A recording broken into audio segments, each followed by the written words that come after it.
Hey, ever feel like your own thoughts are holding you hostage? Constantly replaying worst case scenarios and making you question everything? That, my friend, is your head voice, or as I call it, your human. It's just doing what it does. It's not designed to make you happy, it's designed to keep you safe. I'm here to tell you there's another voice within you, too. One you may not even be noticing, yet it's always there. Just waiting to be heard, ready to guide you and support you through this grand adventure called life on Earth. It's much gentler and quieter, and honestly, definitely wiser. It's your heart voice, or as I call it, your spirit. This video is going to help you start learning how to tell the difference between the two and begin the process of integration. That's just a fancy way of saying getting the two voices working together in collaboration. It's kind of a beautiful dance. So learning to tell the difference between the two, this actually saved my life and continues to do so, like actually saved it. Learning to listen to that deeper voice and work with it instead of ignore it helped me stay here, stay alive, learn to value the experience and opportunity to be human. And some days that's hard. So let's break it down. No fluff, no lofty enlightenment speak, just real talk. Let's start with the human voice. That's the one you hear the most. It's chatty. It's the voice that says, "What if everything goes wrong? You need to fix this. Don't screw it up. You'll embarrass yourself. Wait, you need more training or certifications or spreadsheets before you're ready. Let's wait until it's absolutely perfect. Don't move until all your ducks are in a row. You're not good enough. You're not smart enough. You're not ready enough." Any of that sound familiar?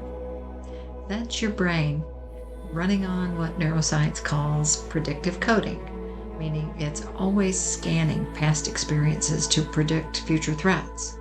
It's not trying to hurt you, it's trying to keep you alive. It's rooted in survival instincts, especially the fight or flight part of your nervous system, your amygdala. It's constantly looking for danger. When it senses threat, even emotional ones like rejection or embarrassment, or hears a tone in somebody's voice, it sends signals to the rest of your system to react fast, defend yourself, urgency. That's your human voice. When this voice is dominant, it often feels like this relentless sense of urgency or pressure. Your thoughts spinning endlessly, maybe caught in a loop, racing thoughts, rumination. It can feel like an overwhelming need for certainty or external validation or approval before you can even act. It might feel like physical tension or a tightness in your chest or shoulders or a knot in your stomach. Now, I want to be perfectly clear. This voice isn't inherently bad, and it's not your enemy. It's simply limited in its perspective. Its sole purpose is to protect you based on what it already knows, based on past data, perceived threats, learned behaviors, all of your life experiences to date. But here's the critical distinction. Pay attention. Protection and truth aren't always the same thing.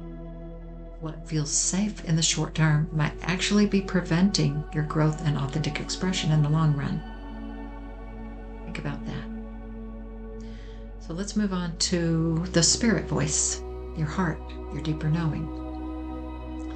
The spirit voice, it's slower, it's wiser, it doesn't panic, it's not impatient, it doesn't shout. It's the part of you that might whisper, "Take a breath, you already know what's right." It might whisper, "You've made it through worse than this, you're going to be fine." It's encouraging. It can be challenging you too, but it's in a soft way. It will say, "Let it be messy.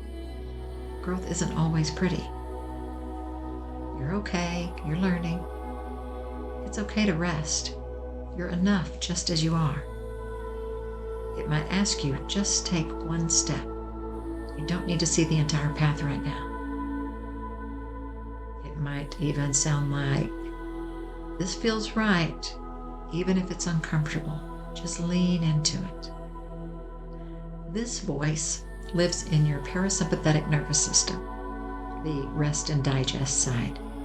It's aligned with what some researchers call interoception, the body's ability to sense internal cues.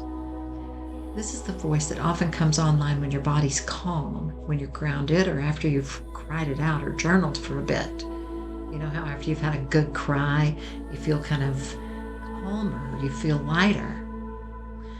So when this voice is present, it often feels like this deep, calming breath that seems to originate from within your core essence. It can be a soft, resonant truth settling gently in your body, a sense of inner knowing that doesn't need any justification or explanation. It might be a surge of curiosity and openness, replacing fear and rigidity. It's also a profound clarity. It doesn't need to be justified, explained, or defended. It simply is. I think I already said that. It's okay. It's important. A feeling of expansion, possibility, gentle empowerment. This is your spirit voice, or your heart voice. This is the part of you that sees beyond immediate circumstances and knows far more than your rational brain could ever calculate or comprehend. It's connected to your intuition, your deepest values, and your truest north. Okay, so real life moment. A few years ago, a little more than a year ago, I was shifted by circumstances into debating a career move. On paper, everything said, play it safe, figure it out, stay where you are. My human voice was screaming, you have bills, you're too old to switch careers. What if nobody takes you seriously? What if what you have to offer isn't good enough? Underneath all that static was something steadier. My spirit voice was saying, you're done with compromise. You're done making yourself small. This isn't in alignment, and you know that.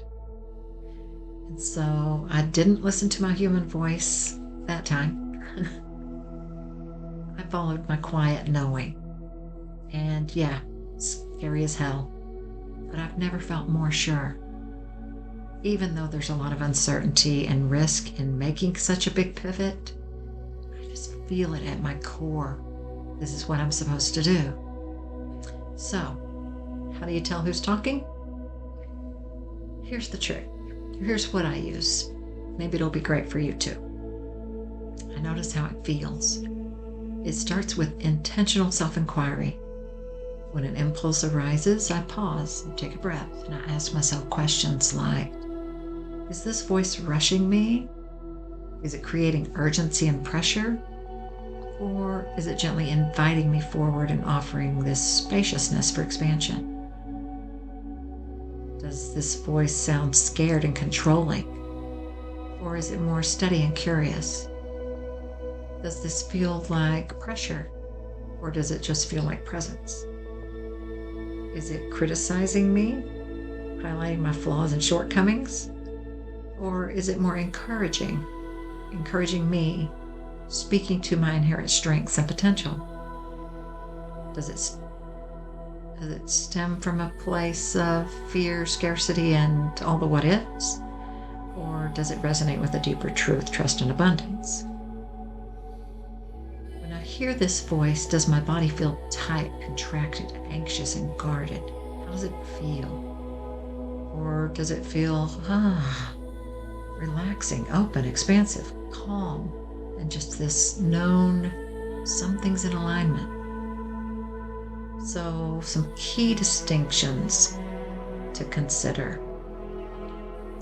Human voice, tight chest, overthinking, need for control. Spirit voice, relaxed shoulders, inner calm, sense of trust or faith. One reacts to external circumstances. Guess which one? Human. The other responds from inner wisdom. Guess which one? Spirit. One seeks to protect you by keeping you small, and the other seeks to expand you into your fullest potential. I think you get the idea on which one's which now.